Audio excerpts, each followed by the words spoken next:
Super speciality hospital నందు అరుదైన ఫ్రాక్రియాస్ శస్త్రచికిత్సను విజయవంతంగా చేసినట్టు ప్రముఖ సర్జికల్ గ్యాస్ట్రోఎంట్రాలజీ మరియు cancer surgeon doctor Uppalapati Srinivas తెలిపారు. స్థానిక ఉపాస్ సూపర్ స్పెషాలిటీ హాస్పిటల్ నందు మీడియా సమావేశంలో మాట్లాడారు. ఈ కార్యక్రమంలో doctor Prakash Chawla, doctor Anil, doctor Pavan, doctor Nawaz, doctor Manoj తదితరులు ఉన్నారు.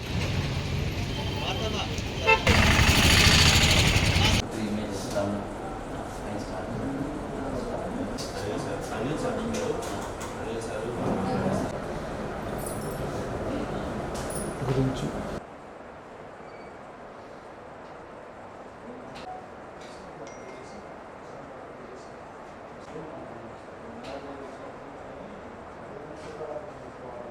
లివర్ ఇది గాల్ బార్డర్, ఇది వచ్చేసి ప్యాంక్రియాస్ అనేది మనకి చాలా ఇంపార్టెంట్ ఆర్గాన్. డైజెషన్ కోసం ప్యాంక్రియాటిక్ జ్యూస్ అనేది చాలా ఇంపార్టెంట్. ఇది డ్యామేజ్ అయితే, డ్యామేజ్ అవ్వడం వల్ల ఈ సెల్స్ డ్యామేజ్ అయితే మనకి షుగర్ వస్తుంది. సో ఇక్కడ ఏదైనా ట్యూమర్స్ ఏమైనా వస్తే అది ఏంటంటే ప్రమాదకరంగా ఉంటుంది, క్యాన్సర్ మారే అవకాశం ఉంటుంది. నెక్స్ట్ ఇది వచ్చేసి స్ప్లీన్, ఇది వచ్చేసి మనకి పేగు, స్టమక్, ఈ పేగు ఇక్కడ అనేది వచ్చేసి రక్తనాళాలు అన్నీ ఇక్కడ లివర్కి వెళ్తాయి. ఇక్కడ ఏంటంటే ఇది బ్లడ్ సప్లై చాలా ఎక్కువగా ఉంటుంది. ఆపరేషన్ చేసేటప్పుడు ఏంటంటే రక్తస్రావం చాలా అధికంగా ఉంటుంది. సో ఇక్కడ ఇది సమస్య. ఇది ఇక్కడ ప్యాంక్రియాస్ మనకి ఎక్కడ చెప్తాము, ఇది మన ఏరియా దాన్ని డివైడ్ చేస్తాం. స్టాఫ్లర్స్ ద్వారా, అడ్వాన్స్ టెక్నాలజీ ద్వారా బిల్డింగ్ ద్వారా స్టాఫ్లర్స్ patient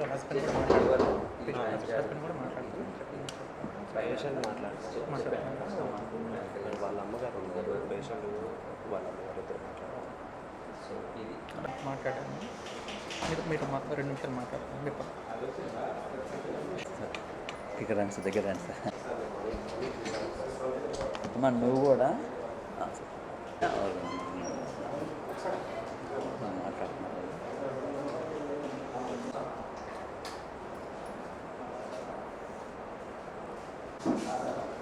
okay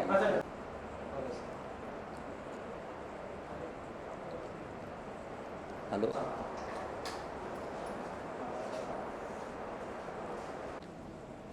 I want to thank all the media people coming here. I want to thank the Upas Hospital, doctors, directors and staff.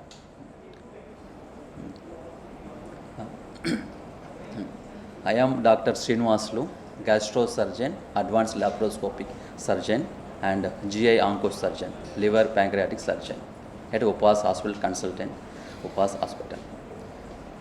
ఈరోజు మనము ఒక క్లిష్టమైన ప్యాంక్రియాటిక్ ఆపరేషన్ని చేశాము. ఒక 27 ఇయర్స్ ఫిమేలు ఒక 3 నెలల నుంచి పొట్ట మీద పెద్ద గడ్డ వచ్చింది.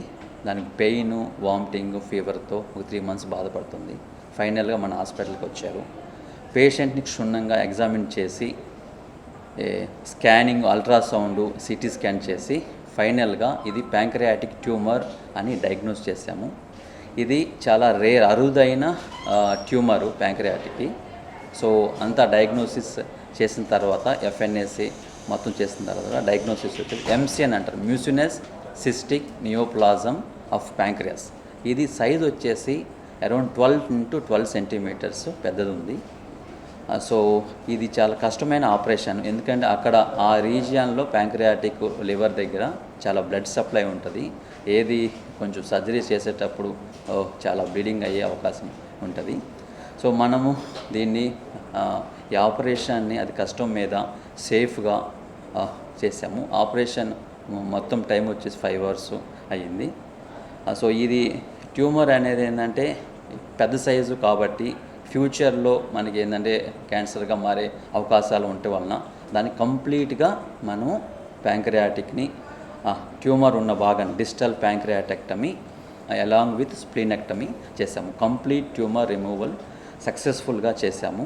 పేషెంట్ 2nd డే నుంచి మనము ICU నుంచి రూమ్కి డిశ్చార్జ్ చేసాము. ఇవాళ 5th డే. ఇప్పుడు పేషెంట్ అన్నము అంతా తింటున్నారు, జ్వరం ఏం లేదు, అంతా ఇవాళ డిశ్చార్జ్ చేస్తున్నాం. యూజువల్గా ఈ ప్యాంక్రియాటిక్ ప్యాంక్రియాటిక్ ఆపరేషన్స్ అనేవి పెద్ద పెద్ద హాస్పిటల్స్ అపోలో కానీ యశోద కానీ చెన్నై హైదరాబాద్లో చేస్తారు. ఎందుకంటే ఇవన్నీ చాలా కాంప్లికేటెడ్ ఆపరేషన్స్.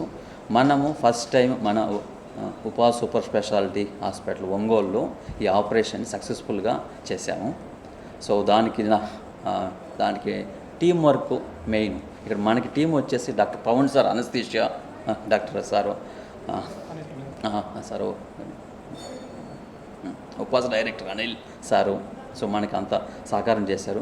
మెయిన్గా వచ్చేసి పార్ట్ వచ్చేసి అనస్థీషియాలో మనకి ఆపరేషన్ 5 hours దానికి మత్తు ఇవ్వటము, ఏదైనా బ్లీడింగ్ అయినా కూడా కంట్రోల్ చేయటం. నెక్స్ట్ వచ్చేసి సర్జరీ అయిపోయిన తర్వాత మనకి ఐసీయూలో మేనేజ్మెంట్, క్రిటికల్ కేర్ ఇది చాలా important. Fluid management, blood transfusions అన్నీ. ఇక్కడ మన టీము చాలా ICU critical team is very good team, very strong team. They tackle the complicated cases very well. I want to thank Pound sir and also Dr. Directors of Upas Hospital. ఇది first time మనం చేయటం వలన మనకి ఇక్కడ ఏంటంటే next ఫ్యూచర్లో liver operations కానీ pancreatic surgeries కానీ మనం ఇక్కడ చేయగలం. సో మెయిన్ థింగ్ ఏంటంటే అతి తక్కువ ఖర్చుతో ఆపరేషను చేసాము. పేషెంట్స్ వాళ్ళ రిలేటివ్స్ కానీ అందరు సాటిస్ఫైగా ఉన్నారు. So thank you. మార్నింగ్ అండి. I'm doctor Anil, ఉపాస్ hospital director and pulmonologist అండి. యాక్చువల్లీ ఇవాళ శ్రీనివాస్ గారు చేసిన ఆపరేషను యాక్చువల్లీ గతంలో మనకి ఒంగోలులో ఎక్కడా కూడా చేసిన సందర్భాలను ఇప్పటి వరకు కూడా ఎక్కడా లేవు. మనం అట్లాంటి ఆపరేషన్ కావాలంటే విజయవాడ కానీ హైదరాబాద్కి వెళ్ళాల్సిన పరిస్థితి. ఇన్ని రోజులు కూడా ఇంత పెద్ద కాంప్లికేటెడ్ సర్జరీ జరగడం అనేది ఒంగోలులో, అది కూడా ఉపాస్ హాస్పిటల్లో ప్రథమంగా జరిగింది. సో పేషెంట్ ఆపరేషన్ తర్వాత కూడా చాలా త్వరితగతిన హ్యాపీగా ఇంటికి వెళ్తున్నారు. ఐసీయూ నుంచి కూడా చాలా అర్లీ ఫేజ్లో డిశ్చార్జ్ అయ్యారు. సో ఇట్లాంటి ఆపరేషన్ అనేది ఎక్కడ ఇప్పటి వరకు ఒంగోలులో జరగలేదు. రెండోది, ఇట్లాంటి ఆపరేషన్ చేయాలంటే ఒక టీమ్ ఎఫర్ట్ ఖచ్చితంగా అవసరం. ఆ టీమ్ ఎఫర్ట్ మనకి ఉపాస్ హాస్పిటల్లో చాలా స్ట్రాంగ్ టీం ఉంటుందండి. అంటే ప్రతి డిపార్ట్మెంటు అవసరం, అంటే మనకి కార్డియాలజీ అవసరం వచ్చినా, పల్మనాలజీ అవసరం వచ్చినా, సపోజ్ న్యూరాలజీ అవసరం వచ్చినా, సపోజ్ లేడీ ఉన్నారు గైనకాలజీ ఏదైనా అవసరం వచ్చినా, ఏదైనా కాంప్లికేషన్స్ వచ్చినా కూడా దాన్ని హ్యాండిల్ చేసేటటువంటి కెపాసిటీ ఆ హాస్పిటల్లో ఉంటేనే అటువంటి సర్జరీ అనేది మనం చేయగలం. సో అట్లాంటి కెపాసిటీ అనేది మన ఉపాస్ హాస్పిటల్కి ఉంది కాబట్టి ఆ సర్జరీని మనం తీసుకోగలిగారు. తీసుకున్న తర్వాత కూడా ఎటువంటి కాంప్లికేషన్ అనేది లేకుండా ఆ పేషెంట్ని అర్లీగా మనం డిశ్చార్జ్ చేస్తున్నాము. మన హాస్పిటల్లో మెయిన్గా 24/7 అది కూడా ఐసీయూ స్ట్రాంగ్ టీం ఉంటుంది. ఎంత పెద్ద స్థాయి జబ్బు అయినా కూడా దాన్ని మనం ట్రీట్ చేయగలం.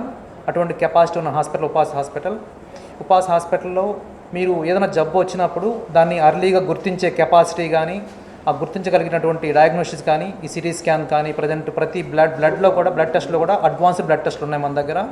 సో ఆ బ్లడ్ టెస్ట్ ద్వారా మనం అర్లీగా గుర్తించగలం జబ్బుని.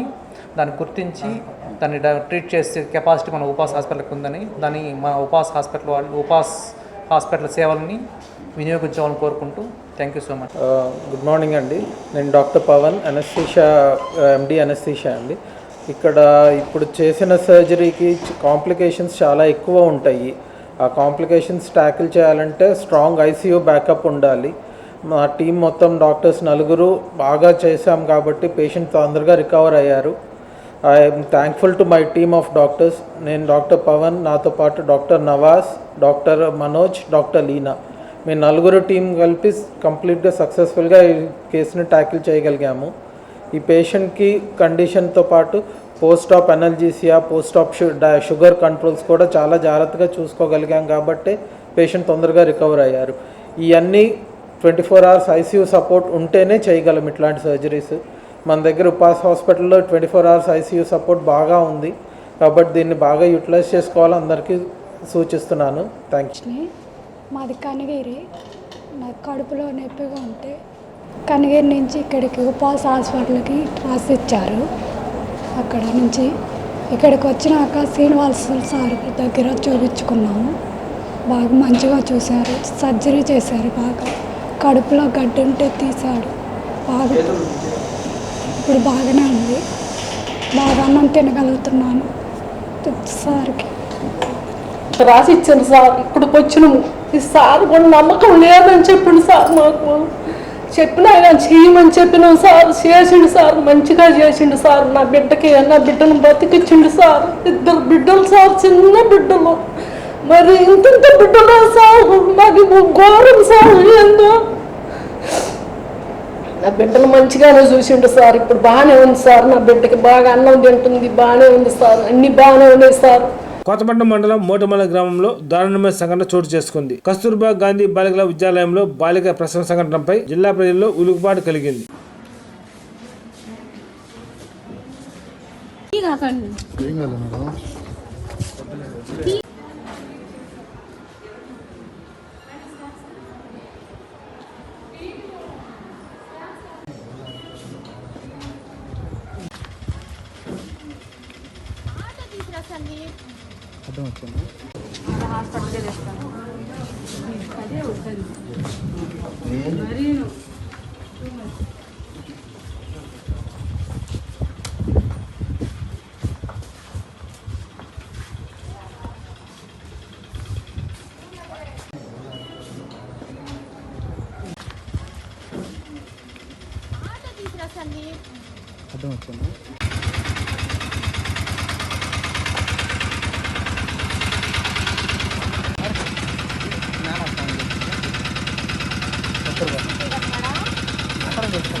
మన మోటుమల గ్రామంలో కస్తూర్బా గాంధీ బాలిక విద్యాలయంలో ఒక బాలిక ఈరోజు డెలివరీ అవ్వడం జరిగింది. పుట్టిన వెంటనే మగబిడ్డ జన్మించి చనిపోవడం జరిగింది. దీని మీద మాకు వచ్చిన సమాచారం మేరకు కొత్తపట్నం ఎస్ఐ గారు మేము అక్కడికి వెళ్ళి పరిశీలించాము. బిడ్డ చనిపోయినది, పుట్టిన బిడ్డ. దీనికి కారణం ఏంటని బాలికను ప్రశ్నిస్తే చేమకుర్తి మండలం నుంచి దీనికి కారణమైన వ్యక్తిగా మాకు ప్రాథమిక సమాచారం తెలియవచ్చింది. దాని మీద బాలికని ఇక్కడ మన కొత్తపట్నం పిహెచ్సికి తీసుకొచ్చి వైద్య సదుపాయాలు డాక్టర్ గారు అందించారు. ఇక్కడ నుంచి తదుపరి మెరుగైన వైద్య నిమిత్తం రిమ్స్ హాస్పిటల్కి పంపించడం జరిగింది. తదుపరి దీని మీద ఆమె ఇచ్చిన స్టేట్మెంట్ ప్రకారము కేసు కట్టి దర్యాప్తు చేయడం జరుగుతుంది. ఫిర్యాదు తల్లిదండ్రుల తీసుకొని చేమకుర్తి స్టేషన్ పరిధిలో వచ్చింది కాబట్టి అక్కడ తీసుకొని కేసు కట్టడం జరుగుతుంది. గౌరవ సుప్రీంకోర్టు అపరిష్కృతంగా ఉన్న వివాదంలో ఉన్న ఎస్సీ ఎస్టీ వర్గీకరణకు గ్రీన్ సిగ్నల్ ఇచ్చిందని, దీనిపై మరలా పై బెంచి ఉన్నత న్యాయస్థానానికి వెళ్తామని SC ST monitoring vigilance committee మాజీ మెంబర్ బెల్లా చెన్నయ్య అన్నారు. స్థానిక కలెక్టరేట్ వద్ద మీడియా సమావేశంలో పాల్గొని మాట్లాడారు.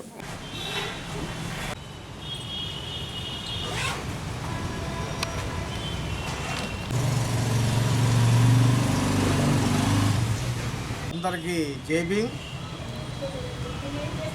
ఈరోజు గౌరవ సుప్రీంకోర్టు 7 బెంచెస్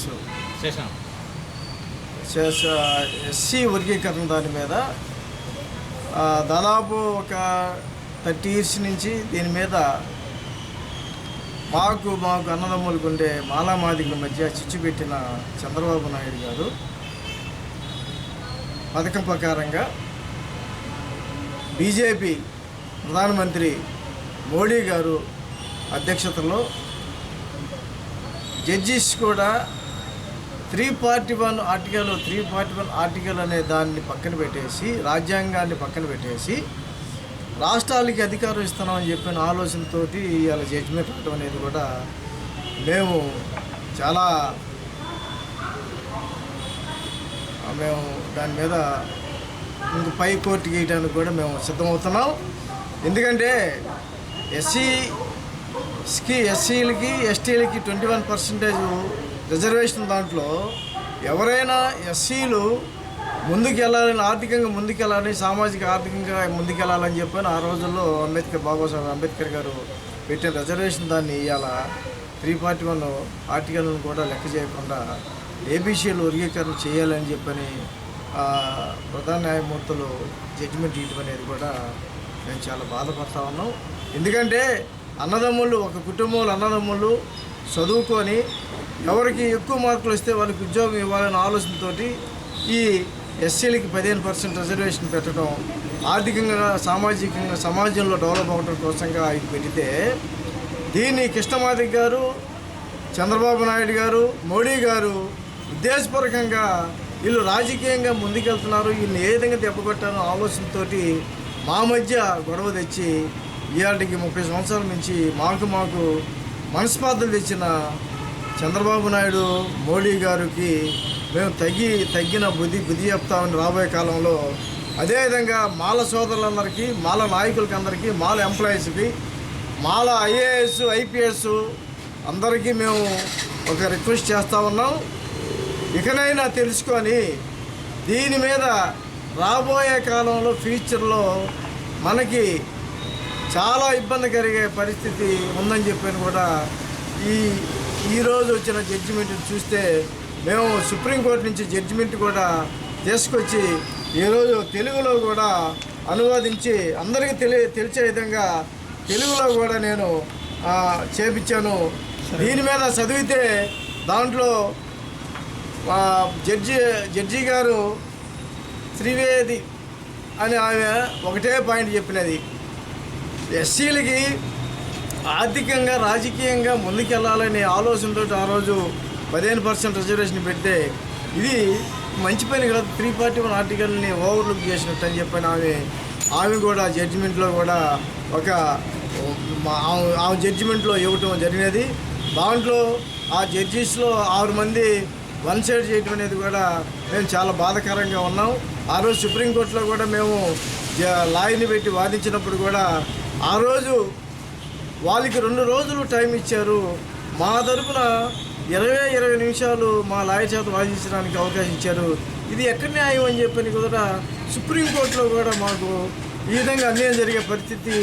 దీని మీద ప్రజల్లో చైతన్యం చేసి గతంలో ఉన్నట్టు టీడీపీ గవర్నమెంట్లో ఏ విధంగా అయితే వర్గీకరణ విషయం మీద భారీ ఎత్తున కార్యక్రమం చేపట్టామో మళ్ళీ మాకు చంద్రబాబు నాయుడు, మోడీ గారు మళ్ళీ మాకు పని కనిపించి ఉద్యమాలు చేపట్టడానికి మేము ముందుకెళ్తామని చెప్పని చెప్పదలుచుకున్నాం. రెండోది, ఈ రాష్ట్రంలో మాలలు ఎక్కువ 60 లక్షల పైగా ఉన్నారు, మాదిగలు తక్కువ.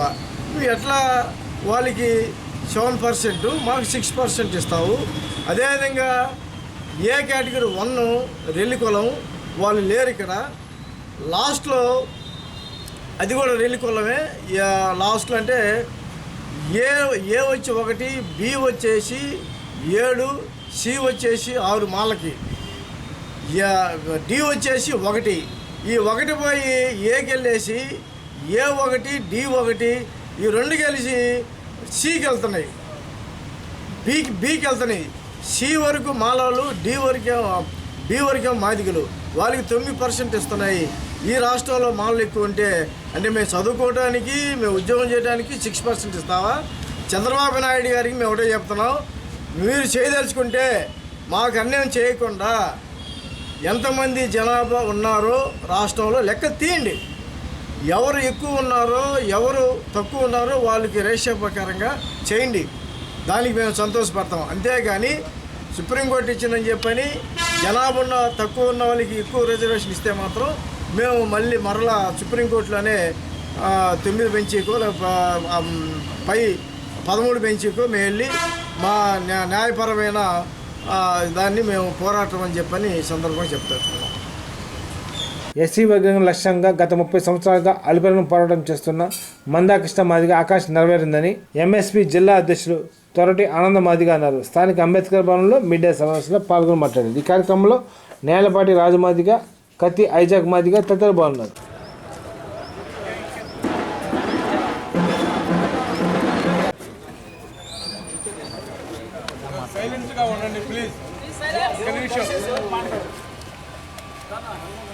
తర్వాత తీర్చలేము.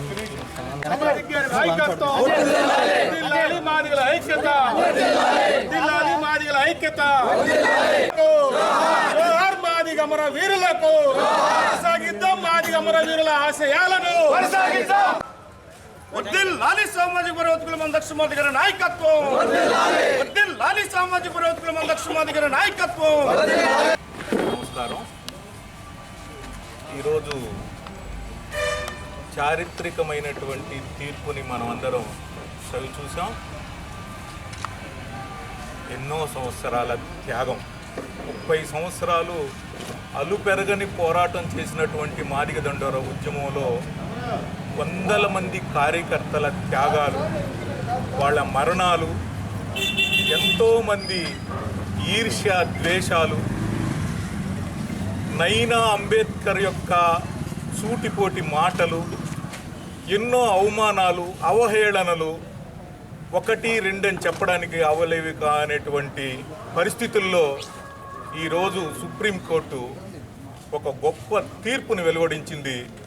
నిజంగా మేమైతే మా జాతి పక్షాన మా నాయకుడు, మా దేవుడు మందా కృష్ణమాదిగ గారికి పాదాభివందనం చేస్తా ఉన్నాం. ఎందుకంటే మా కమ్యూనిటీలోనే, మా ఉద్యమాలలోనే ఉద్యమం పుట్టి 30 సంవత్సరాలైతే 30 సంవత్సరాలకు కూడా వయసు లేనటువంటి చోటా నాయకులు కూడా మా నాయకుడిని ఏలెత్తి చూపించేటటువంటి దిగజారుడు రాజకీయాలు మా ఉద్యమాలలో ఉన్నటువంటి చరిత్రను కూడా మీరందరూ గమనించుంటారు. ఎప్పటికైనా న్యాయమే విజయం సాధించుద్దనేటటువంటి ఒక విషయాన్ని, దాన్నే మేము ప్రామాణికంగా తీసుకొని ఇప్పటి వరకు మేము 30 సంవత్సరాల సుదీర్ఘ ఉద్యమాన్ని మేము నడిపించినటువంటి పరిస్థితిని మీరందరూ గమనించాలని చెప్పని, గమనించి ఉంటారని చెప్పమని నేను తెలియజేస్తా ఉన్నాను. ఎందుకు నేను ఈ విషయాన్ని మీకు చెప్తున్నానంటే, ఈ ఉద్యమం ఎవరు, ఏ కులానికి, ఏ సమాజానికి వ్యతిరేకమైనటువంటి ఉద్యమం కాదు. మాది సామాజిక న్యాయ కోణంలో అంబేద్కర్ గారు ఏమి ఆశించారో ఆ ఆశించినటువంటి ఆ దృక్పథం కోసమే మేము ఎంఆర్పిఎస్ ఉద్యమాన్ని స్థాపించాం. 2000 నుంచి 2004 వరకు వర్గీకరణ ఫలాలని మా జాతికి, మా జాతి ఉపకులాలకి మేము అందించినటువంటి చరిత్ర కూడా గౌరవనీయులు ముఖ్యమంత్రి వర్యులు నారా చంద్రబాబు నాయుడు నాయకత్వంలో మేము ఆ రోజు ఈ ఫలాల మొత్తాన్ని అనుభవించడం జరిగింది. దురదృష్టం ఏంటంటే ఇప్పుడు మాకు వర్గీకరణ కొట్టేసి 20 సంవత్సరాలు అవుతుంది సుప్రీంకోర్టులో. అంటే 2004 నుంచి 2024 వరకు, అంటే 20 సంవత్సరాలు. ఈ వర్గీకరణ అంశాన్ని అలానే కొనసాగించినట్టయితే ఈరోజు దళితులందరూ కలిసి ఎన్ని రకాల ప్రయోజనాల్ని ఈరోజు మనం ఈ సమాజానికి అందించే వాళ్ళం. ఒక్కసారి సామాజిక స్పృహ కలిగినటువంటి సోదర సమాజం ఆలోచించాలని మాత్రం ఈ వేదిక ద్వారా మేము తెలియజేస్తాం. ఎందుకంటే ఏబిసిడి వర్గీకరణ అనేది ఒక సామాజిక అంశం. తీర్పు మాదిగల జీవిత లక్ష్యం తీర్పు. గత 30 సంవత్సరాల క్రితం ఏర్పడిన దండోర ఉద్యమం మందా కృష్ణమాదిగ గారి నాయకత్వంలో 6-7 సంవత్సరాల్లోనే సాధించుకున్న ఫలాలు కొంతమంది స్వార్థపరులు సుప్రీంకోర్టుకి వెళ్ళి కొట్టేయించడం జరిగింది. వ్యత్యాసాన్ని గమనించారు మా సోదరులు. వర్గీకరణ జరగకముందు, వర్గీకరణ జరిగిన తర్వాత 59 కులాల్లో ఉన్నటువంటి అందరికీ సమన్యాయం జరిగిందనే విషయాన్ని గమనించినటువంటి సోదరులు కోర్టుకెళ్ళి కొట్టేయించడం జరిగింది. అప్పటి నుండి ఇప్పటి వరకు సుమారుగా 20 సంవత్సరాల పాటు మా నాయకుడు మందా కృష్ణమాదిగ గారు ఏ ప్రలోభాలకు లొంగకుండా జాతి కోసమే ప్రయాణం చేస్తూ, మాదిగ జాతి లక్ష్యం వర్గీకరణ కోసం కొట్లాడుతూనే ఈ సమాజానికి సేవ చేసిన జాతి ఏదైనా ఉంది అంటే అది మాదిగ జాతి మందా కృష్ణమాదిగ గారి నాయకత్వం. ఈరోజు కుల పేరు మీద వచ్చినటువంటి ఉద్యమం కానీ ఈరోజు మానవతా ఉద్యమంగా మారింది. దానికి ఉదాహరణే ఆరోగ్యశ్రీ. నిన్నగాక మొన్న వికలాంగుల పెన్షన్ 6,000 రూపాయలు, ఎస్సీ ఎస్టీ రిజర్వేషన్లో ప్రమోషన్లు, ఎస్సీ ఎస్టీ చట్టాన్ని తీసేయాలని చూస్తుంటే కొట్లాడి యుద్ధం చేసి కాపాడిన చరిత్ర అది మందకృష్ణ మాదిగ గారి నాయకత్వం. రేషన్ బియ్యం కావచ్చు, అంటే ఒక కులం కోసం ఏర్పడినటువంటి ఉద్యమం సమాజం మొత్తానికి ఏ రాజకీయ పార్టీ కూడా చేయలేనటువంటి చరిత్ర కలిగిన ఉద్యమం ఈరోజు మాదిగ దండోర ఉద్యమం. అలాంటి ఉద్యమం ఈ సమాజంలో ఎప్పటికైనా నిజాయితీగా నిలబడుతుందని చెప్పని ఆ రోజు 2004లో సుప్రీంకోర్టులో మా నాయకుడు కన్నీళ్లు కార్చి ఏ రోజుకైనా విజయమే గెలుస్తుందని చెప్పని మాట, అదే విజయాన్ని ఈరోజు చవిచూసి మాదిగ జాతి మొత్తం కూడా ఆనందించదగ్గ రోజని చెప్పని తెలియజేసుకుంటూ ఈరోజు మా నాయకుడు పార్టీలకి సహకారాన్ని అందించినప్పుడు పెద్దలు చెప్పినట్టు కొంతమంది స్వార్థపరులు రాళ్ళు బాణాల కంటే ఎక్కువైన మాటలు విసరటం జరిగింది. కానీ మా నాయకుడు కన్నీళ్లు దిగమంగాడే తప్ప మా నాయకుడితో పాటు ఆయన నాయకత్వంలో పనిచేసేటువంటి కార్యకర్తలు కూడా కన్నీళ్లను దిగమంకొని ఈ ఉద్యమంలో పాల్గొన్నటువంటి చరిత్ర మీ అందరికీ తెలిసిందే.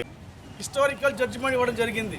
డివై చంద్రచూడ్ నేతృత్వంలోని 7 సభ్యుల ధర్మాసనం ఎస్సీ రిజర్వేషన్ వర్గీకరణ అనేది న్యాయమైన డిమాండ్ అని చెప్పి 6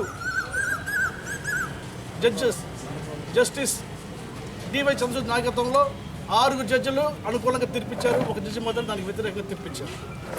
సరిగ్గా 20 సంవత్సరాల క్రితం అదే సుప్రీంకోర్టులో ఏదైతే ఎస్సీ రిజర్వేషన్ వర్గీకరణ ఉందో అది రాజ్యాంగం విరుద్ధం అని చెప్పి చిన్నయ్య ఆ కేసుని కొట్టేసి ఆ రోజు ఎక్కడైతే మందకృష్ణ మాదిగ గారు తల ఉంచుకొని కన్నీరు కార్చారో అదే సుప్రీంకోర్టు ఆవరణలో ఈరోజు సరిగ్గా 20 సంవత్సరాల తర్వాత ఎస్సీ రిజర్వేషన్ వర్గీకరణ న్యాయమైన డిమాండ్ అని చెప్పేసి జడ్జిమెంట్ అనుకూలంగా రావడం అనేది అదే ప్లేస్ నుంచి అన్నగారు సగర్వంగా విజయం సాధించని చెప్పినప్పుడు మాదిగ జాతి యావత్తు కూడా గర్వంతో ఉప్పొంగిపోయేది. అదేవిధంగా ఏదైతే ఉద్యమం ఉందో జడ్జిమెంట్ చదివింది 1 అవరే, జడ్జిమెంట్ అయితే 1 గంటే, కానీ ఆ జడ్జిమెంట్ చదవడానికి మా దేవుడు వార్తల సమాప్తం. నమస్కారం.